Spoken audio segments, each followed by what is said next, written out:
Hey-ho, Tudor-minded people. It's Philadelphia Carrie for Tudor Time Machine. The word I share with you this week is maddening.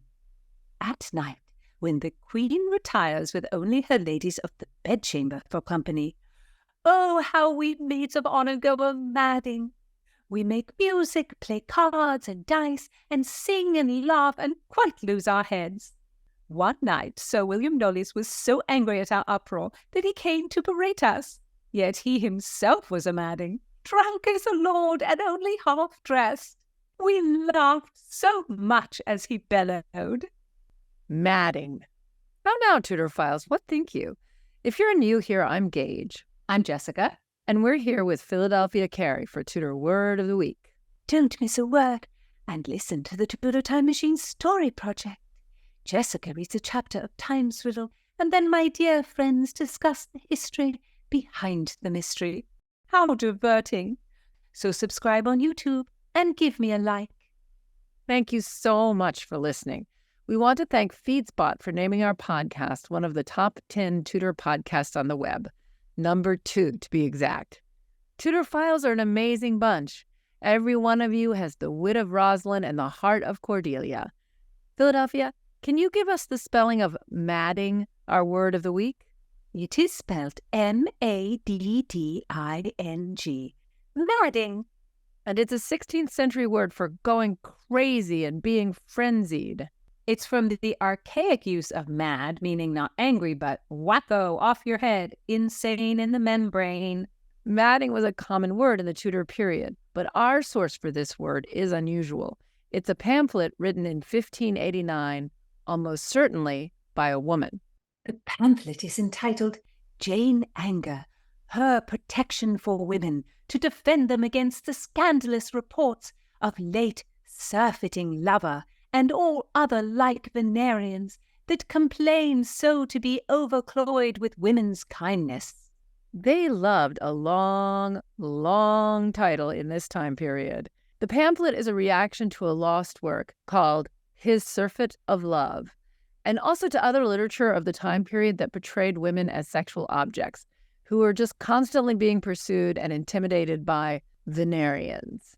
Venerian, referring to Venus, goddess of sexual love. So in other words, men obsessed with sex. And when they get their surfeit, in this period meaning once they have satisfied their sexual desire, have no further use for women. So not admirable. Not admirable. These bedswervers paid naught for their vile antics. Quite a common type in the literature and plays of this period, as we have seen. So this author calls herself Jane Anger, a gentlewoman of London. And historians are undecided whether Jane Anger was a pen name or a real person.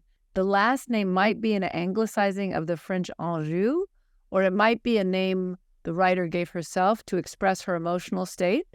Angry. My dear Gage, she named herself Jane Anger. That is beyond question. In the future, there are many foolish ideas about things.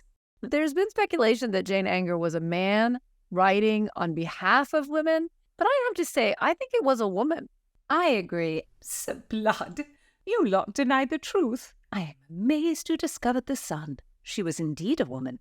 Most people now accept that it was written by a woman. Then I may have some hope for the future, as you were able to reach that conclusion. And Philadelphia, can you give us the use of madding, our word of the week, from the pamphlet that Jane Anger wrote? She writes, "Fie on the falsehood of men, whose minds go oft a-madding, and whose tongues cannot so soon be wagging, but straight they fall a-railing. Was there ever any so abused, so slandered, so railed upon, or so wickedly handled, and undeservedly, as are we women? Will the gods permit it? The goddesses stay their punishing judgments, and we ourselves not pursue their undoings for such devilish practices?" So Jane Anger has been credited with being the first voice of female fury in the English language. I can name many a woman writer who penned their fury. The first, not the last, certainly.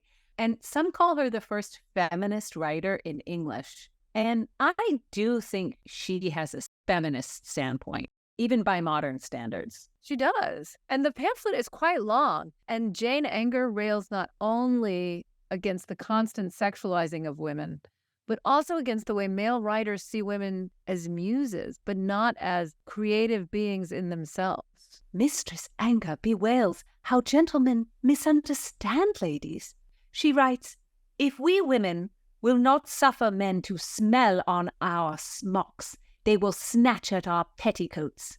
But if our honest natures cannot away with that uncivil kind of jesting, then we are coy. Yet if we bear them with their rudeness, and be somewhat modestly familiar with them, they will straight make matter of nothing, blazing abroad that they have surfeited with love, and telling the manner how." In the 16th century, a smell smock was what we might call a woman chaser today. Or maybe today we would call them a woman stalker. My daughters would call them a fuck boy. Oh my, your daughters are free speakers. Huzzah! Mistress Anger also writes about how relentless men are when they pursue a woman. She says, "If we clothe ourselves in sackcloth and truss up our hair in dishclouts, the Nerians will nevertheless pursue their pastime. If we hide our breasts, it must be with leather, for no cloth can keep their long nails out off our bosoms." Ugh, for no cloth can keep their long nails out off our bosoms. I don't really think that was written by a man. That has such a ring of experience. And, I really like how when she's talking, she says, it doesn't matter what we wear, because either if we're mean to men and reject them, then they tell us we're coy and we led them on. And if we don't reject them and we're kind of pleasant, then they take advantage of that. The pamphlet was published in London by the printers Richard Jones and Thomas Orwin. And I wonder how it was received at the time. I wonder how the printers thought it was going to be received. I mean, did they feel that they were taking a chance printing it? Did they feel, oh, people are going to read this? It's very interesting. Then is now, my dear friends, we all relish shocking news. I remember that everyone had a copy. An angry woman writing about rakish men? Such a thing will find readers. I wonder if Queen Elizabeth read it.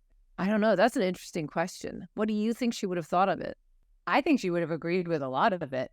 She had to work very hard to have people take her seriously as a female ruler. She also created this cult of virginity around herself, maybe to ward off being treated as a sexual object, a step higher than being a sexual object. Yes, almost monk-like or nun-like. You are foolish. She loved a courtly game of love. She was no monk or nun. She was a goddess. So the stereotype was that women were foolish and flighty, that they would lose their heads if given too much freedom. But Jane Anger sees it the other way around. She warns women, esteem of men as of a broken reed. Mistrust them still, and then you well shall speed. So she's like, they're just like a broken reed, not something to be lauded. Is so. It is the dishonest man who makes women go a-madding. Give heed, Tudorphiles. Bring some 16th century source to your vocabulary with madding.